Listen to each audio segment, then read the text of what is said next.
last and final recipe in our series is a vegan chocolate mousse. Now, this recipe is super simple. You'll see it takes about a few moments to throw together, and the great thing is to show you that it's really simple to make chocolate at home. Chocolate bars in the stores can be really expensive, especially for good quality, and especially if you're trying to avoid cane sugar.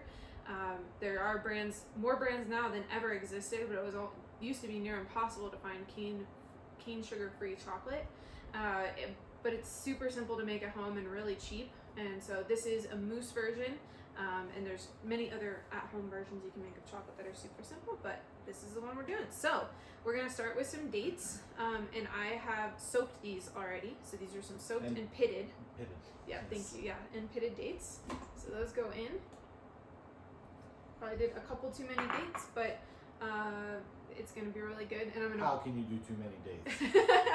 And I'm probably gonna back down the maple syrup instead of because I ended up soaking a lot of dates. Got excited with the pitting process. So. How long did you soak the dates? Oh, maybe about an hour. In hot water? It was in cold water. Okay. Do you have a preference on how to soak No. dates? Okay. I'm learning here. Oh yeah, I just used some coherent water and soaked the dates, and yeah. All right, we're gonna do half a cup. I'm about doubling the recipe also that is provided, but I'm gonna do about a half a cup of cacao powder, organic cacao powder.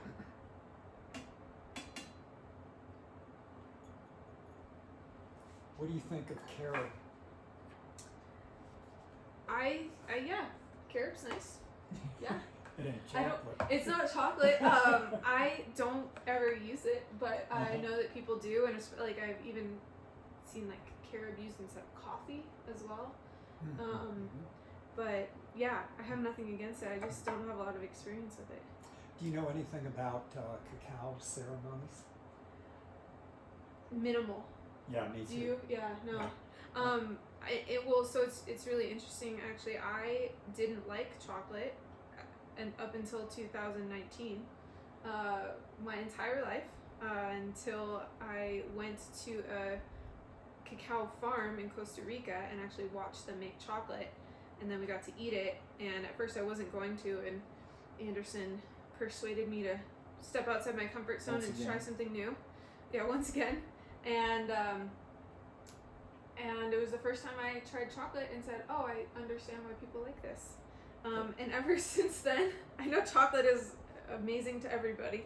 I'm one of the few, but ever since then, I have slowly been expanding my horizons in chocolate, and I have found homemade chocolate and cane sugar-free chocolate I actually enjoy. I don't eat it in the same way that other people do, in that it takes me a while to get through it, but I love recipes like this where you can also hide avocado in it, and it's amazing. So, speaking of, I'm adding whole small avocado. This as well. But we didn't do a cacao ceremony or anything like that. It was more just going to the farm and seeing how chocolate's made. Chocolate contains theobromine, which is a form of caffeine, right? Yeah, And, stimulant. and people claim in the ceremonies that they get high. I believe something Sure. like high, or that the effect of consuming the cacao creates some sort of an altered experience. Oh yeah, definitely. I think also too, anything you use in ceremony heightens its potency because you're putting so much intention into it. Yes. So, maple syrup going in. I'm not gonna do a ton because we did a bunch of dates. Yeah, I had tried for years to get Marissa to try chocolate with me, and she would try little pieces and then say, I don't like it. And even sometimes getting frustrated with me offering chocolate to her. But Felt like I was forced to like it. yes. And the thing that I would like to add too is, if you're watching this video and you happen to know any of Marissa's relatives, please do not tell them I don't want them that to give me Marissa chocolate. likes chocolate, because she does not want them getting her chocolate. It used to be a test of whether somebody knew me or not, especially love interests. If they got me chocolate on Valentine's Day, they didn't know me. So now it's changed. But I'm stuck with this one now. So, last is some vanilla. So I'm gonna do a teaspoon of vanilla.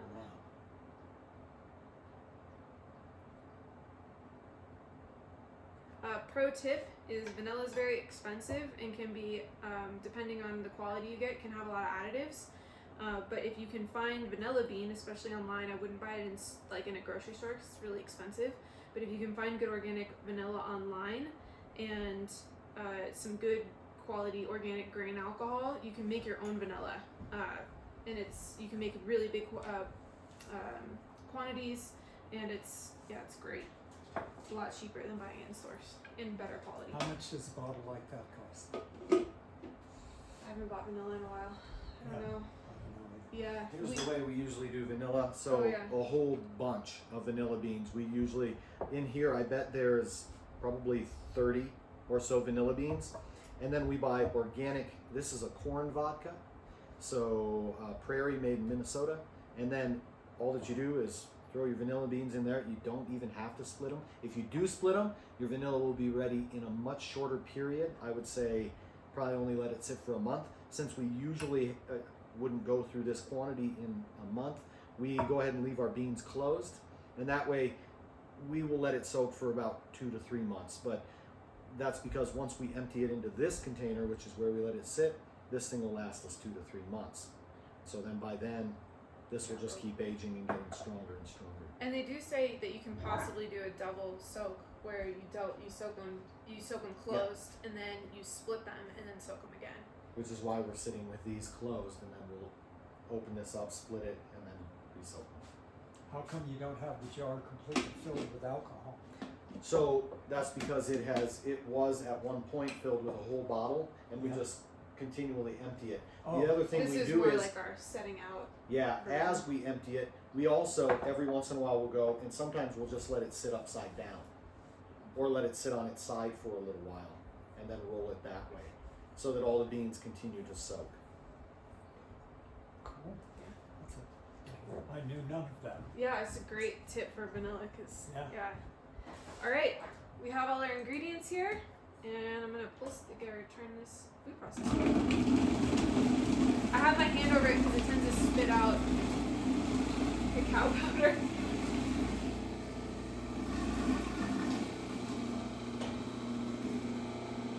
I'm going to pause it, and I'm going to grab this spatula, and I'm going to just scrape the sides and then do it one more time.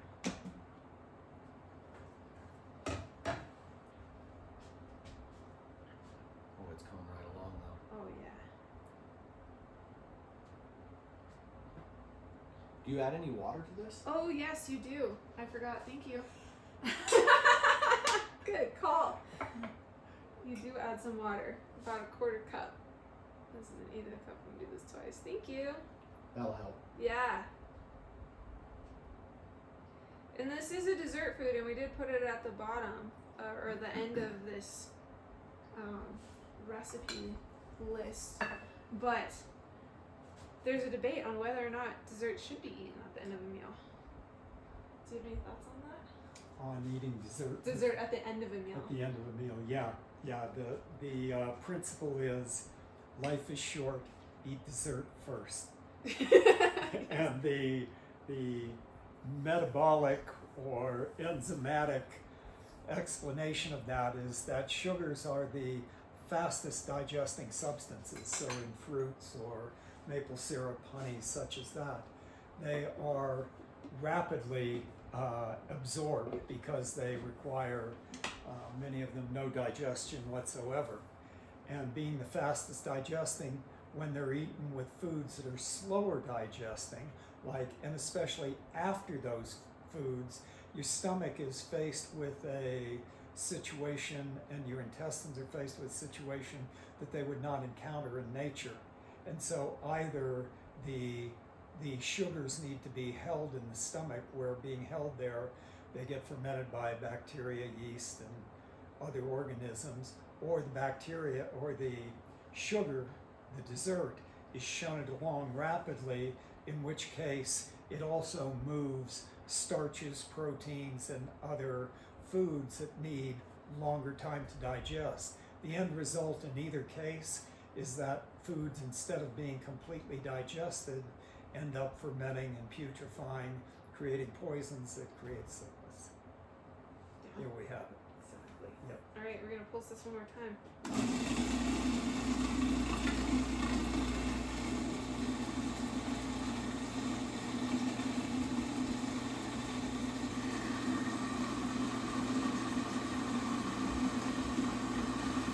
I'm just letting it run until all of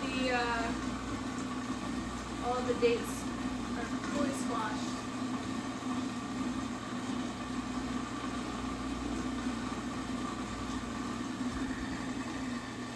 Looking good? Yeah, looking good. All right. Taste test time. Let's give it a try.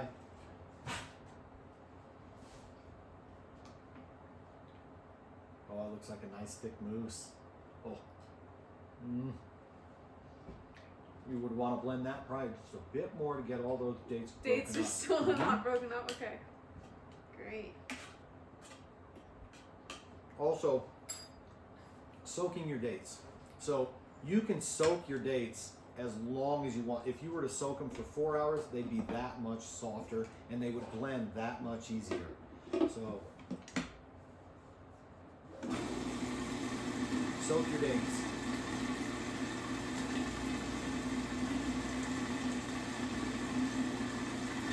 It's kind of like a chunky mousse right now.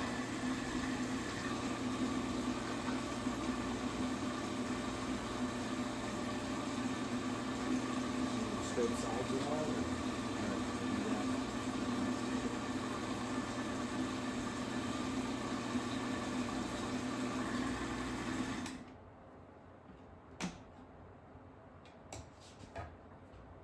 We might have some chunks, but for the sake of this video, I think this is good. Soak your dates. Soak your dates. Go ahead, Go for Mm-hmm. Yeah, there's still a little chunks, but oh, it's still really good. it. Pleasing. Yes, great vegan chocolate mousse. Mm. Do you want to try some? Sure. I'll give you the big spoon. Thank you.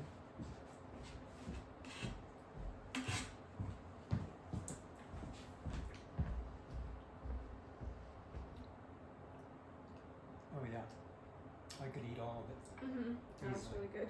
Mm.